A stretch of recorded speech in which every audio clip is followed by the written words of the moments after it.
Badan Perlindungan Pekerja Migran Indonesia (BP2MI) melepas sebanyak 153 pekerja migran Indonesia ke Korea Selatan yang akan berangkat pada hari ini. Para pekerja migran ini berangkat ke Korea Selatan melalui program Government to Government atau G2G. Mereka akan dipekerjakan di sektor manufaktur dan perikanan. BP2MI juga berharap dapat meningkatkan atau memberangkatkan lebih banyak pekerja migran dan memperluas kerjasama untuk penempatan pekerja.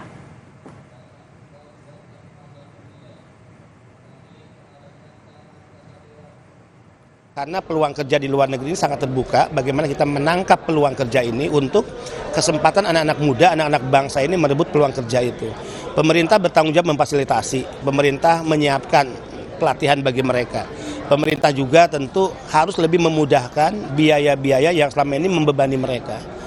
Nah, kita targetkan untuk tahun ini menembus angka 300.000 untuk P2P dan G2G. Ada target negara lain? G2G-nya kan baru 3 ya, kita Jepang, kemudian Jerman, Korea. Saya sudah mengusulkan kepada Naker, kepada Presiden bahkan agar untuk penempatan G2G ini diperluas.